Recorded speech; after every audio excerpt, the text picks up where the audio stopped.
পেহেলগামের ঘটনার পর পাকিস্তানের বিরুদ্ধে জনমত তৈরি করতে নরেন্দ্র মোদী বিজেপি নেতাদের উপর ভরসা না করে বিরোধী দলীয় নেতাদের উপর ভরসা করেছেন। তিনি সর্বদলীয় প্রতিনিধি দল বানিয়ে বিদেশে পাঠিয়েছেন বিভিন্ন দেশকে বোঝানোর জন্য যে পাকিস্তান সন্ত্রাসবাদীদের মদদ দেয়। তো বিষয়টা হচ্ছে, এটা থেকে একটা জিনিস প্রমাণ হলো যে নরেন্দ্র মোদী নিজের দলের এমএলএ এমপিদের ভরসা করেন না, কিংবা পশ্চিমবাংলার এমপি তথা মন্ত্রী সুকান্ত মজুমদারকেও পছন্দ করেন না। তার থেকে বেশি ভরসা করেন অভিষেক ব্যানার্জি, ইউসুফ পাঠান ইত্যাদি ইত্যাদি লোকেদের। কিন্তু মজার ব্যাপার হচ্ছে যে এই বিদেশ ভ্রমণ শেষ করে প্রতিনিধি দল এই মুহূর্তে ভারতে ফিরেছেন, সর্বদলীয় বিভিন্ন এমপিরা। এর মধ্যে হয়ে গেছে আরেক কাণ্ড, সেটা হচ্ছে এটা নিয়ে সংসদে অধিবেশন ডাকার কথা ছিল, যেটা থেকে বিজেপি পালানোর চেষ্টা করছে। মানে সেখানে অধিবেশন হলে তো প্রশ্নের উত্তর দিতে হবে যে পেহেলগামে ঘটনায় 4টে জঙ্গি ধরা পড়লো না কেন, তারা কিভাবে ঢুকেছিল, কার কার গাফিলতি ছিল ইত্যাদি। এই সমস্ত প্রশ্ন এড়িয়ে যাওয়ার জন্যই কিন্তু অধিবেশন ডাকছে না। তো এই বিষয়টা নিয়ে আরো খোলসা করে সাংবাদিকদের মুখোমুখি হয়েছিলেন কুণাল ঘোষ, তৃণমূলের মুখপাত্র। তাকে বিভিন্ন সাংবাদিকরা একদম চাচাছোলা ভাষায় প্রশ্নবাণ ছুড়ে দেয়। সেটাকে কিভাবে মোকাবেলা করেছেন কুণাল ঘোষ এবং কি কি প্রশ্ন তুলেছেন সেটা অবশ্যই প্রত্যেকে শোনা দরকার। সে কুণাল ঘোষকে আপনার পছন্দ হতে পারে বা না পারে, কিন্তু সাংবাদিক হিসাবে কুণাল ঘোষকে যথেষ্ট বলিষ্ঠ এই মুহূর্তে। শুনুন কুণাল ঘোষ কি বলছেন এবং পুরোটা দেখবেন, ব্যাপক শেয়ার করবেন। আর আমার চ্যানেল বং নিউজ লাইভ অবশ্যই সাবস্ক্রাইব করবেন। আর এখন থেকে প্রতিদিন রাত 9টা থেকে 9:30-র মধ্যে প্রতিদিন লাইভে আসার চেষ্টা করব। দেখুন কুণাল ঘোষ কি বলছেন। এত ঘটনা ঘটলো, এতজন সাংসদকে বিভিন্ন দেশে পাঠানো হলো, সংসদের অধিবেশনটা ডাকা হচ্ছে না। দেশে সংসদে এটা আলোচনা হবে না? সংসদকে জানাবেন না কেন্দ্রীয় সরকার কি হয়েছিল, কি কি হয়েছিল, কি কি পদক্ষেপ হয়েছে? এই দাবিটাই তো প্রথম মমতা বন্দ্যোপাধ্যায় তুলেছিলেন, আর সেটাকে অ্যাভয়েড করার চেষ্টা করছে বিজেপি সরকার। যেটা দেখছি যে এই সেশনকে নিয়ে, স্পেশাল সেশন নিয়ে কংগ্রেসের কাছাকাছি তৃণমূল কংগ্রেস হচ্ছে ডেরেক ওব্রায়ান, মল্লিকার্জুন খাড়গের কাছে যাচ্ছেন যে চিঠি, সেখানে রাহুল গান্ধীর পরে। এটা তো স্বাভাবিক ব্যাপার। মমতা বন্দ্যোপাধ্যায় যে দাবিটা তুলেছেন এটা তো ন্যায্য দাবি।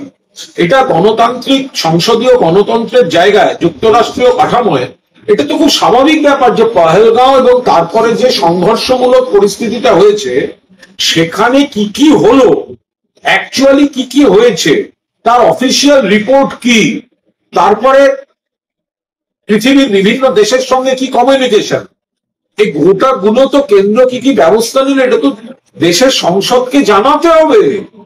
দেশের তো জানার অধিকার রয়েছে। সেই কারণেই মমতা বন্দ্যোপাধ্যায় বলেছিলেন বিশেষ অধিবেশন ডাকো।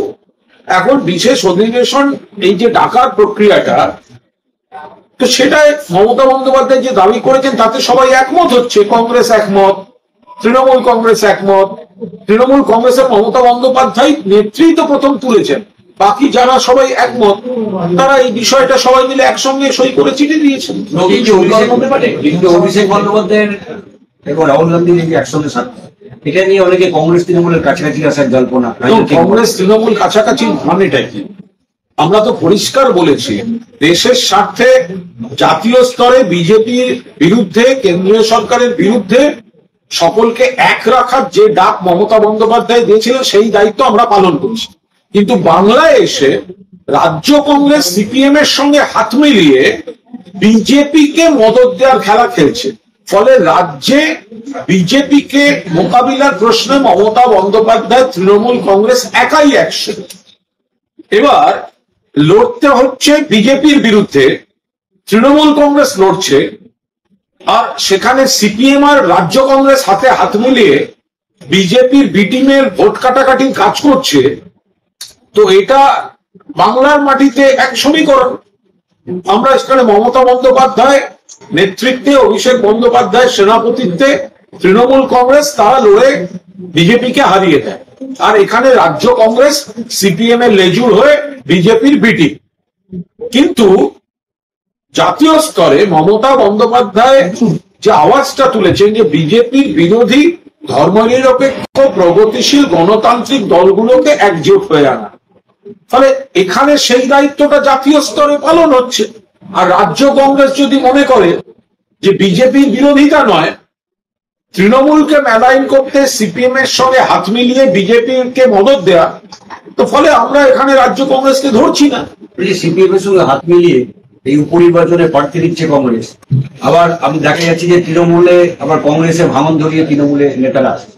এই যে কংগ্রেসের এই ভূমিকাটা, কংগ্রেসের এই যে ভূমিকা, রাজ্য কংগ্রেসের ভূমিকা, যে রাজ্য কংগ্রেস মানে যেটুকু আছে, কারণ বাংলায় কংগ্রেস বলতে মূল ধারাটা মমতা বন্দ্যোপাধ্যায়, আসল কংগ্রেস তৃণমূল কংগ্রেস বাংলায়।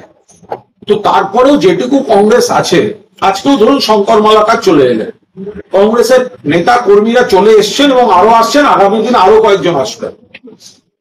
তো তাতে কারণ তারা দেখছেন এই কংগ্রেসটা এখানে বিজেপির বিরোধিতা করছে না, সিপিএম যাকে হাঁটিয়ে ফিরে আসা পরিবর্তন, তারা সিপিএম, যে সিপিএম একসময় এই কংগ্রেসের উপর কি অত্যাচার করেছে, সেই কংগ্রেস সিপিএম এর হাত ধরছে, এটা মন থেকে কোনো প্রকৃত কংগ্রেসই মেনে নিতে পারবেন না। বিজেপিকে মদত দেয়া, বিজেপি বিরোধী ভোট ভাগ করে তৃণমূলকে মেলাইন করে, এটা কোনো প্রকৃত কংগ্রেসই মেনে নিতে পারবেন না। সেই কারণেই রাজ্য কংগ্রেসটা সাইনবোর্ড হয়ে গেছিল, এখন ভিজিটিং কার্ড হয়ে যাচ্ছে। তারা ক্রমশ ওপাশে ভোট হারাচ্ছে আর নেতা কর্মীরা সবাই তৃণমূলে চলে আসছে। দীর্ঘদিন পর দেখা যাচ্ছে যে কনস্টিটিউশন ক্লাবে যে মিটিংটা হলো, এই যে প্রধানমন্ত্রীকে চিঠি দেওয়া নিয়ে বিষয় তাতে কিন্তু তৃণমূল নেতৃত্ব দিচ্ছে এবং ডেরেক ওব্রায়ান তিনি অনুষ্ঠান পরিচালনা করছে। এটা কি এই যে তৃণমূলের এই যে একজোট করার আবার সারা দেশে, এটা কি মোদীকে চাপে ফেলাচ্ছে সারা দেশে? এটা খুব স্পষ্ট যে বিজেপি বিরোধী যে বিকল্প শক্তি, সেখানে তৃণমূল কংগ্রেস সব থেকে ধারালো শক্তি মমতা বন্দ্যোপাধ্যায়ের নেতৃত্বে। এটা আজকে প্রমাণিত। আজকে যদি আপনি গোটা দেশে দেখেন, বিধানসভা নির্বাচনে তৃণমূল কংগ্রেস পরাজিত করেছে ভারতীয় জনতা পার্টিকে। আপনি যদি দেখেন পঞ্চায়েত নির্বাচনে বাংলার প্রত্যেকটা জেলা পরিষদ তৃণমূল। আপনি যদি দেখেন পশ্চিমবঙ্গে এসে বিজেপির যাত্রা থমকে গিয়েছে, লোকসভায় বিজেপির এমপি কমে গিয়েছে, তৃণমূলের এমপি বেড়ে গিয়েছে। ফলে সারা ভারতবর্ষে বিজেপি বিরোধী শক্তিতে, গুরুত্বে এবং কার্যকারিতায় তৃণমূল কংগ্রেসই যে মূল আধার, যার নেত্রী মমতা বন্দ্যোপাধ্যায় 7 বারের সাংসদ, 4 বারের কেন্দ্রীয় মন্ত্রী, 2 বারের রেলমন্ত্রী, 3 বারের মুখ্যমন্ত্রী। তো ফলে নিশ্চিতভাবেই তৃণমূল কংগ্রেস জাতীয় রাজনীতিতে একটা গুরুত্বপূর্ণ ভর কেন্দ্র এবং তারা তাৎপর্যপূর্ণ ভূমিকা, কার্যকরী ভূমিকা পালন করেছে এবং করবে। আলিপুরদুয়ারে প্রধানমন্ত্রী মুখ্যমন্ত্রীকে আক্রমণ করলেন, তৃণমূলকে আক্রমণ করলেন, তারপরেই দেখা যাচ্ছে যে পাল্টা ইন্ডিয়া জোট একটু শক্তিশালী করার চেষ্টা, নাকি মোদীর উপর কোন রকম একটা পরোক্ষ একটা চাপ তৈরি করা, যে এইরকম করলে এরকম ফল ভুগতে হবে, এবং বিশেষ করে তার সঙ্গে 1,75,000 কোটি টাকা পাওনা। এটা তো এইটা বাংলায় ওনারা যে একটা সৌজন্যের অভাব দেখিয়েছেন, অসৌজন্য। দেশের প্রশ্নে যখন মমতা বন্দ্যোপাধ্যায় সরকার এবং দল কেন্দ্রকে সহযোগিতা করেছে, কেন্দ্রের পাশে দাঁড়িয়েছে দেশের প্রশ্নে, আমাদের সর্বভারতীয় সাধারণ সম্পাদক অভিষেক বন্দ্যোপাধ্যায় দেশের কণ্ঠের প্রতিধ্বনি করতে সারা পৃথিবীর বিভিন্ন দেশে যে প্রতিনিধি দলগুলি যাচ্ছে, তার মধ্যে আমাদের সাধারণ সম্পাদক রয়েছেন। সেই সময় এসে নরেন্দ্র মোদী, অমিত শাহরা যা কুৎসা করেছেন, এটা একটা চ্যাপ্টার, একটা পার্ট। আবার পাশাপাশি যদি দেখেন যে ওখানে এত বড় ঘটনা ঘটলো, পহেলগাঁও এবং পরবর্তী যে সংঘাতমূলক পরিস্থিতি, যার জন্য এতগুলো দেশে প্রতিনিধি দল পাঠাতে হচ্ছে, তুমি নিজের দেশের সংসদ রাখবে না? তাহলে মানুষকে তো জানতে হবে কেন্দ্রীয় সরকার কি কি ব্যবস্থা নিল, কেন্দ্রীয় সরকারের বক্তব্য কি, জঙ্গিরা ঢুকলো কিভাবে, তারা কোথায় গেল। তৃণমূল কংগ্রেস তো এই প্রশ্নগুলো সে সময় প্রকাশ্যে তোলেনি, দেশের প্রশ্নে সেনাবাহিনীর পাশে থেকেছে, কিন্তু বিশেষ অধিবেশনটা তো এই কারণে দরকার ছিল, তো সেইটাই তৃণমূল কংগ্রেস ডেকেছে, মানে ডাকার জন্য সরব হয়েছে। এখন এটা যদি আপনারা মনে করেন চাপ, তো চাপ, এটা তো জাতীয় স্তরের কর্তব্য পালন করছে তৃণমূল কংগ্রেস, দেশকে সংঘাতকালীন বাতাবরণে এক রাখা, আবার গণতান্ত্রিক পরিবেশে লোক সংসদের বিশেষ অধিবেশন ডেকে দেশকে গোটা ঘটনাবলী ঠিকঠাক ভাবে জানাবে, এই দাবিটা মমতা বন্দ্যোপাধ্যায় করেছেন। একদিকে রাজ্যের প্রতি বঞ্চনা, অন্যদিকে আবার আক্রমণ, মানে এই দুয়ের পাল্টা কি এবার তৃণমূল মানে মোদীকে পাল্টা চাপ, সেটাই বলে এটা বাংলা তো আমরা তো চাপ দিচ্ছিলাম, বাংলার বকেয়া টাকা দিতে হবে, বাংলার বিরুদ্ধে কুৎসা করা যাবে না, বাংলার মানুষকে বঞ্চনা করা যাবে না, এই চাপটা তো চলছিলই, এবং সেটা চলবেও। কিন্তু তার থেকেও একটা দেশের স্বার্থে বৃহত্তর যে চালচিত্রটা রয়েছে, যে দেশের স্বার্থে এই ঘটনাটা পহেলগাঁও পরবর্তী ঘটনায় দেশকে সমস্ত তথ্য জানাতে তখন সংসদের বিশেষ অধিবেশন, তাহলে এটাকে শুধুমাত্র মানে একটা এই ইস্যুতে পাল্টা সেটা বলে দেখা ঠিক হবে না। এটা একটা জাতীয় স্তরের কর্তব্য পালন করছে তৃণমূল কংগ্রেস। আবার যদি বলেন যে বাংলায় তুমি এসে আমাকে অসৌজন্যে রাজনীতি করছো,